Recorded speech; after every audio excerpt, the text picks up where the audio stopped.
Welcome to the DD show clips. हमारा उद्देश्य है कि आप कम समय के अंदर ज़्यादा चीज़ें सीख पाओ, तो देखते रहो और सीखते रहो।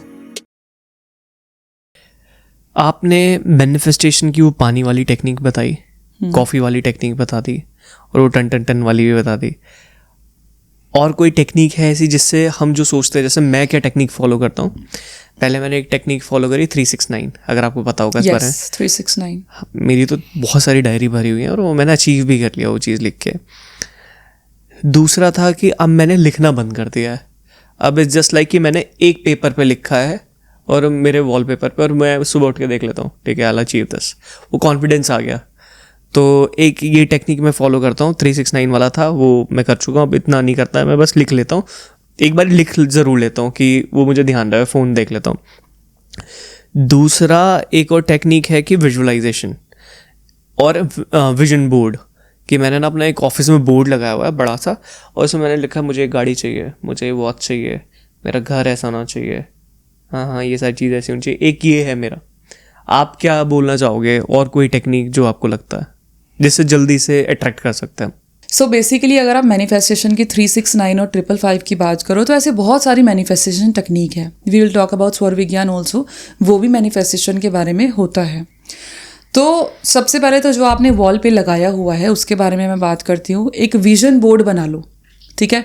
हमारी जो वेस्ट वॉल होती है वो मैजिक वॉल के नाम से जानी जाती है। किसी भी चीज़ को पूरा करने में इच्छा पूर्ति की वॉल होती है वो। तो अपनी कोई भी, जैसे सपोज करो कि आपको कुछ भी चाहिए, आप उसका ना एक प्रिंट आउट ले लो, कोई भी फोटो ले लो, मैगजीन से ले लो, एंड देन प्रिंट आउट ले लो, उसको वेस्ट पे चिपका दो ना। उस इंसान जो वहाँ पे वेस्ट वॉल पे आपने जो पोस्टर लगाया हुआ है, और जो भी इंसान है वो अपने आप को विजुअलाइज करो वहाँ पे। तो this is called vision board. मेरी एक क्लाइंट ने उसको कुछ किसी पर्टिकुलर ऑफिस में ज्वाइन करना था, किसी ब्रांड नेम में ज्वाइन करना था, उसने उसकी फ़ोटो वहाँ पे लगाई थी, और जो वहाँ का जो भी कलीग्स थे वहाँ पे वो अपने आप को विजुअलाइज करती थी। तो विद इन 6 मंथ उसकी खुद नौकरी लग गई थी। क्योंकि जब भी हम ऐसी पिक्चर्स को देखते हैं वी फील सो गुड। जैसे मैंने बोला ना कि मैं उस घर को देखती थी, हमें अच्छा लगता था, और आज वैसा ही घर है, यहाँ पे गार्डन है, और देन ऑलमोस्ट उसी चीज़ पे हम जी रहे हैं, ठीक है। तो यहाँ पे जब आप वेस्ट वॉल पे कोई पिक्चर लगाते हो, विजन बोर्ड बनाते हो, और जब भी उसको देखते हो तो यू गिव एनर्जी, आपकी फ्रीक्वेंसी जो है वो उससे मैच करती है। तो ये नॉर्मली होता है कि अगर आप विजन बोर्ड बना लो, या फिर एक जो स्विच वर्ड होते हैं, या फिर जो सर्कल्स एनर्जी सर्कल होते हैं, उसको लगाया इसलिए जाता है कि जब भी आप उसको देखोगे तो आप उसको फ्रीक्वेंसी दोगे और वो फ्रीक्वेंसी लोगे ना। 369 मेथड और 555 मेथड बहुत कॉमन है, सारी दुनिया को पता है। मैं चाहता हूँ कोई आप ऐसी टेक्निक बताओ जो पावरफुल हो और कम लोगों ने सुना हो। देखो, है एक ऐसी technique which is called O method. ये O method, okay, it is called O method, जो अपनी कंट्री में शायद लोगों ने सुनी है, नहीं सुनी है, आई एम नॉट श्योर, लेकिन which is called O method. O means orgasm. So when you intimate with your partner and when you are on peak, तो क्योंकि हमारी मैनिफेस्टेशन कैसे होती है, जब किसी चीज़ को सोच के एक्साइटेड होते हैं, when we feel happiness, excitement जब होती है ना, तब हम किसी चीज़ को मैनिफेस्ट करते हैं। तो वो बहुत ही ज़्यादा स्पीड में होती है, क्योंकि जो यूनिवर्स होता है हमारी वाइब्रेशंस को लेता है, हमारी एक्साइटमेंट को लेता है। लो फील करोगे तो कभी कुछ मैनिफेस्ट नहीं होने वाला। तो जब ओ मेथड में आप उस पीक पे होते हो, वहाँ पे आप कुछ सोच लो कि yes I am living that life. मैं मान ही नहीं सकती कि आपकी चीज़ें पूरी ना हो। दिस इज क्रेजी, क्योंकि सबकॉन्शियस माइंड करेक्ट उस टाइम पे ज़्यादा एक्टिव रहता है। और सबकॉन्शियस माइंड के लिए लोग बहुत ज़्यादा मेडिटेशन करते हैं, बिल्कुल, और बहुत फोकस करना पड़ता है। लेकिन जब ऑर्गेज़म हो रहा होगा तो उस इंसान का फोकस उसके अलावा कहीं हो नहीं सकता। एग्जैक्टली। और अगर वो चीज़ सोचेगा जो उसे चाहिए सबकॉन्शियस माइंड में, तो दिस इज क्रेजी। ये फास्ट हो सकता है। It works. ये बहुत फास्ट काम करता है, बहुत फास्ट काम करता है। बहुत अच्छी टेक्निक है ये, जो कि आई डोंट नो कि लोगों को पता है या नहीं पता, बोलने से शर्माते हैं नहीं, but it is very natural, इसमें कुछ ऐसा है नहीं। और जब एक चीज़ पे आपको पता है कि ये काम हो सकता है तो करो, कोई प्रॉब्लम नहीं है। सोचो उस बात के बारे में। शायद बहुत सारे लोगों को सबकॉन्शियस माइंड के बारे में पता नहीं चला होगा, जो चीज़ मैं बोल रहा हूँ।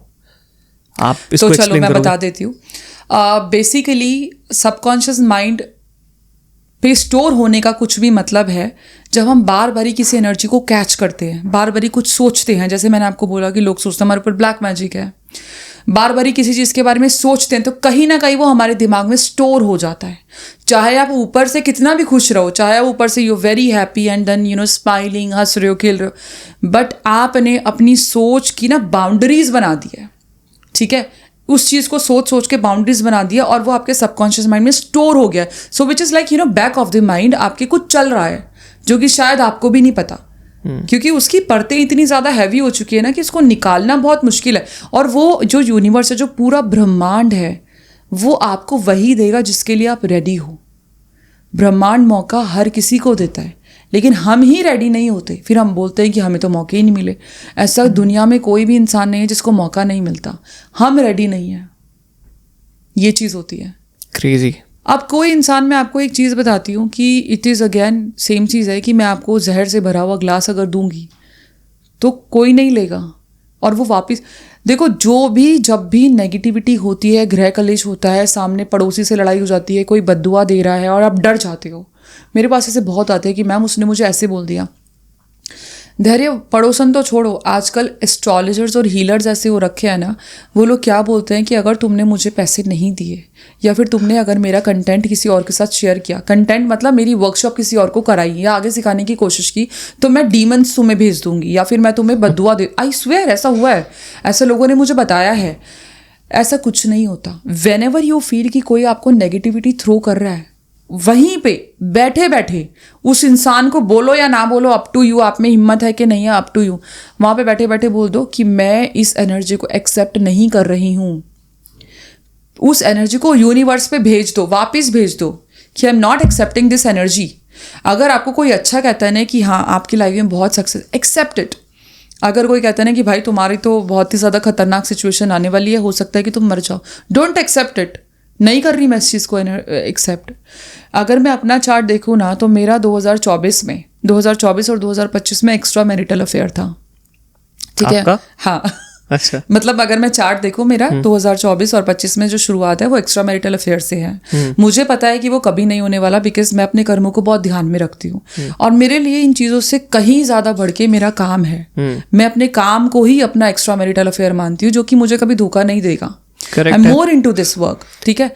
तो वहां पे मुझे पता है कि I will never accept this thing कि मेरा कभी भी कोई एक्स्ट्रा मैरिटल अफेयर हो सकता है। I have that will power, चाहे सिचुएशन कैसी भी हो, चाहे शादी अच्छी हो या ना हो। टचवुड 6 साल जब से मैंने इस काम को शुरू किया है, मैं बहुत ड्रीम लाइफ जीती हूँ, क्योंकि मुझे लगता है कि जब आपको लोग दुआएं देते हैं ना, तो आपके रास्ते के पत्थर अपने आप ही भगवान उठा लेता है। तो 6 साल से मैं बहुत अच्छी लाइफ जीती हूँ और मुझे कभी पहले भी मैंने ऐसा सोचा नहीं था कि मेरा कभी, क्योंकि मुझे ये है कि मुझे जो चीज़ एक्सेप्टेंस करनी ही नहीं है वो नहीं करनी। करेक्ट। 2018 में मेरा सेपरेशन था, नहीं हुआ क्योंकि मैंने उसको एक्सेप्ट ही नहीं किया। तो कुंडली इज नॉट एवरीथिंग। इवेंट दिखाती है, वो आपको जो प्रिडिक्शन दे रहा है वो इवेंट बता रहा है, लेकिन आपकी मर्जी है कि आपने उसको आगे बढ़ाना है या बंद कर देना है। परफेक्ट। यहाँ थोड़ा सा रोकना चाहूँगा आपको। बहुत सारे लोग ना पंडित वगैरह डराते हैं, अरे आपकी इसमें राशि में ये है, ये 10 उपाय करने पड़ेंगे, ये करना पड़ेगा, वो करना पड़ेगा। जैसे आपने बोला कि एक्स्ट्रा मैरिटल अफेयर था, ये था, वो था, लेकिन आपने उस एनर्जी को अपने पास नहीं आने दिया और आपने डिसाइड किया कि मैं अपने बिजनेस पे काम करूंगी। तो आपने उस एनर्जी को चैनलाइज कर दिया कि मैं इधर से नहीं जाऊंगी, मैं तो इधर से जाऊंगी। That's a very good thing. तो जो लोग डराते हैं, कुंडली का काम ये होता है कि जो भी फ्यूचर में इवेंट होने वाला है, हाँ, उससे कैसे बचना है। मैं बताती हूँ, इसका भी मैं एग्जांपल देती हूँ कि ऑफ कोर्स अगर हम प्रिडिक्शन कर रहे हैं तो हम झूठ तो बोल नहीं सकते कि भाई जो है सो है। मैंने बोला जो मेरे चार्ट में दिख रहा है वो दिख रहा है। अब मुझे पता है कि मुझे करना है या नहीं करना है, या तो मैं सोच लूँ भाई मेरे तो भाग्य में ही है, ठीक है। तो डेफिनेटली मुझे हो सकता है कि अगर मैं ज़्यादा लोगों से बात करूँ मुझे कोई पसंद भी आ जाए, क्योंकि मुझे उसी तरीके के प्लैनेट काम करवा रहे हैं। अब मैं सोचूं यार मेरा तो अफेयर है, तो लिखा है तो कर लेते हैं। होता है ज़्यादातर लोगों का साइकोलॉजिकल प्रॉब्लम ये है कि ये तो लिखा है, ये तो होगा ही होगा। ऐसा नहीं होता। यहाँ पे एक्चुअली क्या होता है कि हर घर की बहुत सारी एनर्जीज होती है, ठीक है। अगर 5th हाउस की एनर्जी, मैं इसको आपको एक केस स्टडी बताऊंगी। अगर 5th हाउस की एनर्जी मुझे एक्स्ट्रा मैरिटल अफेयर दे रही है, तो मेरा 5th हाउस की एनर्जी इंटेलेक्चुअल भी तो दे रही है। 5th हाउस की एनर्जी मेरे बच्चे भी तो दिखा रही है। वो प्यार हो सकता है मेरे बच्चों के लिए डाइवर्ट कर दूं मैं, मेरे पास एक केस स्टडी आई थी, मैं नाम नहीं लूँगी, लेकिन दैट लेडी वो मुझसे बहुत सालों से जुड़ी हुई थी और वो बहुत एस्ट्रोलॉजर से जुड़ी हुई थी, ठीक है। तो उनकी बेटी कहीं पे बाहर ये जो होते हैं ना कि कॉलेज करने के लिए जो बाहर बोर्डिंग एंड रेंट पे रहती थी, तो वहाँ पे वो लड़की किसी के साथ थी और ये चीज़ मैंने 2 साल पहले बताई थी कि देखो आपकी बेटी का ना अफेयर शुरू होने, and that girl is brilliant in studies, पहले भी ब्रिलियंट थी, वो आज भी ब्रिलियंट है, लेकिन बच्चा भटक जाता है स्पेशली जब टीनेज पे होते हैं, ठीक है। तो उस टाइम वो केस क्या था कि मैंने 2 साल पहले उनको बताया कि देखो आपकी बेटी का ना एक अफेयर चलने वाला है, तो उसने बोला कि नहीं, I don't agree with you, क्योंकि मेरी बेटी बहुत स्टूडियस है, तो वो बहुत पढ़ती है। तो उन्होंने मुझे डिसअग्री करके एंड देन हो गया हमारा कंसल्टेट। देखो मेरे को जो दिखा वो मैंने बताया, उन्होंने नहीं माना तो ठीक है, उन्होंने 1-1.5 साल तक मुझसे कांटेक्ट नहीं रखा, शायद वो दूसरे एस्ट्रोलॉजर्स के पास गई होंगी या जो भी है। अब उनकी बेटी का अफेयर हुआ, उनकी बेटी फिजिकली भी हुई, उनकी बेटी को धोखा भी मिला, and then she came back to me कि पीयू जी आपने मुझे ऐसा कहा था और ऐसा ऐसा हुआ है, अब बताओ मैं क्या करूं, ठीक है। अब वो लड़की की स्टेज ऐसी हो चुकी थी कि लड़के ने छोड़ दिया था, लेकिन वो उसकी बात करती थी, सुसाइड की बात करती थी। ये ज़्यादा पुरानी बात नहीं, 2024 की बात है। वो सुसाइडल चीज़ों में पड़ गई थी कि मैं मर जाऊंगी। एक होता है ना कि आप पीक पे प्यार करते हो, तो वो एक कि मैं तो जी ही नहीं सकती। तो उस लड़की से मैंने बात की थी, मैंने कहा शी इज़ ओनली 18 और 19, बहुत छोटी है। तो मैंने उससे बोला कि देखो आपकी लाइफ में दोबारा ऐसा आएगा इंसान कोई जो आपको ये दिखाएगा कि वो आपसे प्यार करता है। तो कहती है कि फिर मुझे जीने का क्या फ़ायदा, वो तो मुझे फिर से धोखा देगा। मैंने कहा आप इस घर की एनर्जीज को डाइवर्ट कर दो। कहती वो कैसे करूँ, मैं तो जी भी नहीं पा रही। मैंने उसे बोला आप पढ़ाई में इंटेलिजेंट हो ना, आई नो कि आप बहुत स्टूडियस हो, आप इस लड़कों वाली चीज़ों को छोड़ के ना आप स्टडीज़ में चले जाओ दोबारा से। आप अपने 5th हाउस की एनर्जीज को डाइवर्ट कर दो, और जो आपको सुसाइडल थॉट्स आ रहे हैं जब भी आए, आप अपने फ्यूचर के बारे में सोचो, जो गोल्स आपको चाहिए। क्योंकि उस लड़की के चार्ट में ये था कि वो बहुत आगे बढ़ेगी, ये बात तय थी कि वो आगे कुछ ना कुछ करेगी। वो बहुत इंटेलिजेंट थी, लेकिन हाँ बीच में झटके लगने होते हैं तो कई चीज़ें ऐसी हो जाती हैं। उसने 2-3 महीने इस चीज़ पे काम किया, उसकी लाइफ में आया कोई लड़का जो कि अभी ठीक है, कोई ऐसी प्रॉब्लम नहीं है, लेकिन वो इस चीज़ को समझ गई है कि अगर हमारी लाइफ में कोई प्रॉब्लम हो रही होती है तो हम उस घर की एनर्जीज को डाइवर्ट कर देते हैं। अब 12th हाउस किसी का एक्टिवेट हो, 12th हाउस में क्या है कि हो सकता है कि भाई तुम्हारे जेल योग बन रहा हो, तुम्हारी आइसोलेशन हो, तुम्हारा डिप्रेशन हो, लेकिन वहीं पे अगर आप ट्रैवल कर लो, ठीक है, या इन्वेस्टमेंट कर दो, तो आपकी 12th हाउस की एनर्जीज डाइवर्ट हो चुकी हैं। तो वही होता है कि रास्ते हमारे पास 3-4 होते हैं, लेकिन एक मन हमारा ऐसा होता है कि गलत चीज़ों को ज़्यादा चुनता है ना। तो यही चीज़ होती है। और जो भी प्रिडिक्शन करते हैं, जो कि एस्ट्रोलॉजर्स हैं, वो ये तो बता देते हैं कि तुम्हारी लाइफ में ये होने वाला है, लेकिन उनको मैनिफेस्ट करना नहीं सिखाते कि ठीक है चार्ट में ये लिखा है। मैं अपने क्लाइंट्स को अपने एक्सपीरियंस से बताती हूँ कि देखो मेरे साथ ये हुआ था, मैंने ऐसे किया था, जब मैं कर सकती हूँ व्हाई कांट यू। तो इसकी जगह तुम ये करो। और मैनिफेस्टेशन हर चार्ट से परे है, हर ज्ञान से परे है, हर एस्ट्रोलॉजी, न्यूमरोलॉजी, हर चीज़ से परे है। मैं कहती हूँ हमारा दिमाग खुद एक स्पेल है, मैजिक सब दिमाग में ही तो है। आप बैठे बैठे स्पेल कर लो, आपके दिमाग की पावर ऐसी होनी चाहिए। करेक्ट है।